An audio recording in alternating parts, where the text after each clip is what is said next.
अस्सलाम वालेकुम नाजरीन, मैं हूं साकिब अब्बासी और उम्मीद करता हूं कि आप तमाम लोग जो है खैर वाफियत से होंगे। नाजरीन, उसामा नदीम कत्ल केस आपके सामने है और उसमें बड़ी अहम डेवलपमेंट हुई है। मैं कुछ ताख़ीर के साथ इसकी अपडेट आपको दे रहा हूं, गो कि इस केस की समाअत 2 रोज़ कबल हो चुकी है और बड़ा अहम फ़ैसला जो है इंसदाद दहशत गर्दी की अदालत ने दिया, जो कि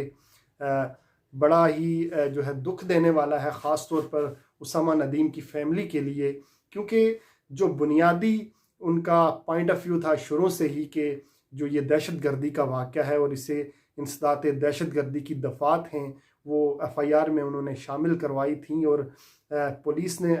जो है FIR में इंसदाद दहशत गर्दी की दफ़ात शामिल की थी, जिस बुनियाद पर ये तमाम केस जो है इंसदाद दहशत गर्दी की अदालत में चलाया गया। लेकिन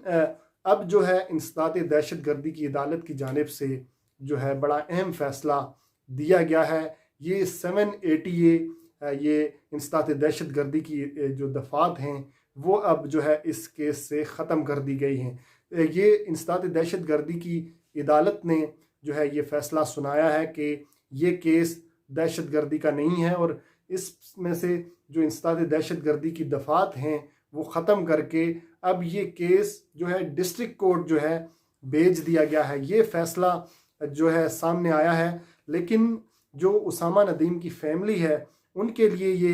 काफ़ी शॉकिंग फ़ैसला है। उनके जो वकील हैं उन्होंने मीडिया से गुफ्तगू की और उनकी जानिब से ये बताया गया कि इस मामले को वो हाई कोर्ट में चैलेंज करेंगे। अगर हाई कोर्ट से भी जो है उन्हें इंसाफ नहीं मिलता तो फिर वो सुप्रीम कोर्ट का दरवाज़ा खटखटाएंगे। नाजरीन, इस अब तक जितने भी केस की समातें हुई हैं मैंने तमाम तफसीलात जो है आपके सामने रखता रहा हूँ और अब ये नाजरीन हुआ क्या है थोड़ी सी इसकी तफसीलात मैं आपको बताऊँगा। नाजरीन, इन्हीं मुलजमान में से एक मुलजम है मुदस्सर, जिन की जानिब से एक तो ज़मानत की दरख्वास्त दायर की गई थी इंसदाद दहशत गर्दी की अदालत में और साथ ही ये भी जो है दरख्वास्त दी गई थी कि जो इस केस में से इंसदाद दहशत गर्दी की जो दफ़ात हैं जिसे 780A कहते हैं उनको ख़त्म किया जाए। यानी ये एक दहशत गर्दी का वाक़या नहीं है बल्कि एक जो है गलती से एक वाक़या रोनमा हुआ। ये मौक़िफ़ था बेसिकली जो है मुलज़मान का, ख़ास तौर पर मुलज़म मुदस्सर की जानिब से, जो कि पुलिस एहलकार हैं, उनकी जानिब से ये दरख्वास्त दायर की गई थी और ज़मानत की दरख्वास्त भी दी गई थी कि मुलज़मान को ज़मानत दी जाए। तो नाजरीन, अब अदालत की जानिब से तमाम जो है उनके दलाइल सुनने के बाद अदालत ने जो ज़मानत की दरख्वास्त थी वो तो मुस्तरद कर दी, लेकिन जो ये मामला जो दफ़ात थी इंसदाद दहशत गर्दी की दफ़ात उसकी जो ख़त्म करने की दरख्वास्त थी वो मंजूर कर ली है और ये भी कहा है कि ये दहशत गर्दी का वाक़या नहीं है। अब यानी कि ये मामला अब डिस्ट्रिक्ट कोर्ट में चला गया है। डिस्ट्रिक्ट कोर्ट में अब नए सिरे से ये समझें कि जिस तरह इंसदाद दहशत गर्दी की अदालत में ये केस शुरू हुआ था अब वहीं से दोबारा से शुरू होगा अब ये डिस्ट्रिक्ट कोर्ट में, और वहाँ ये दहशत गर्दी की जो दफ़ात हैं वो भी अब नहीं है और अब ये केस जो है काफ़ी कमज़ोर दिखाई देता है। इसी जो पेश नज़र, इसी फ़ैसले के पेश नज़र जो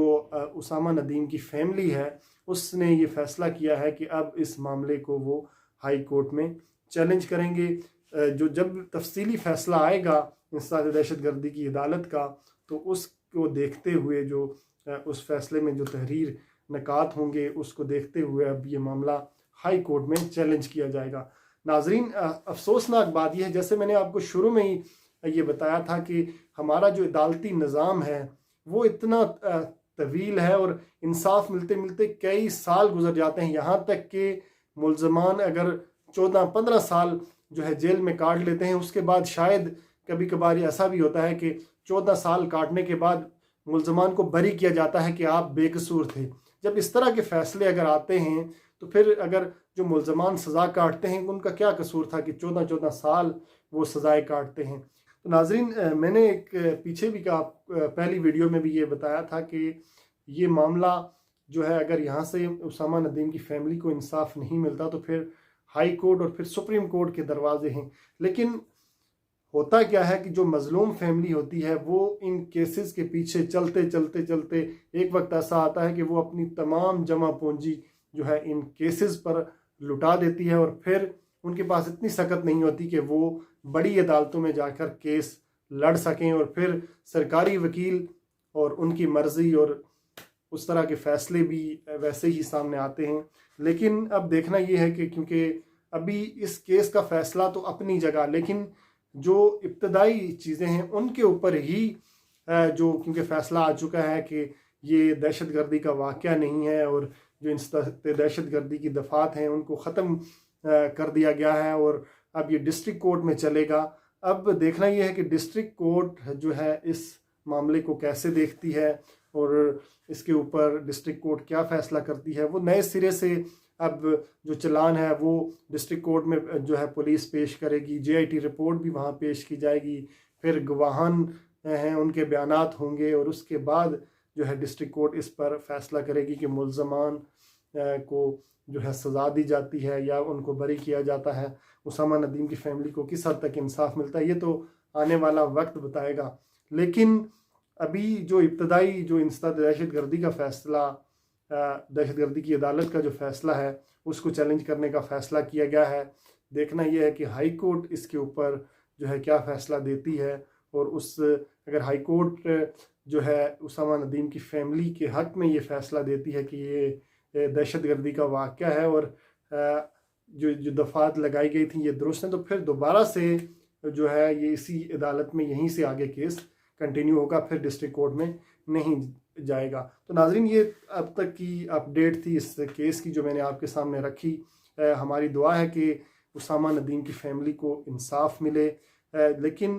اب دیکھنا یہ ہے کہ عدالتیں اس کے اوپر کیا کرتی ہیں۔ اللہ کرے کہ ہائی کورٹ سے جو ہے انہیں انصاف مل سکے، اور جو اسامہ کی فیملی ہے خاص طور پہ جس کرب اور دکھ سے وہ گزر رہے ہیں اس سے وہ باہر نکل سکتے ہیں۔ ناظرین آج کے لیے صرف اتنا ہی، اپنی رائے اس حوالے سے ضرور دیجیے گا، آپ کی رائے ہمارے لیے جو بڑی اہم ہے، اور ویڈیو کو شیئر ضرور کیجیے گا۔ ثاقب عباسی کو اجازت دیجیے،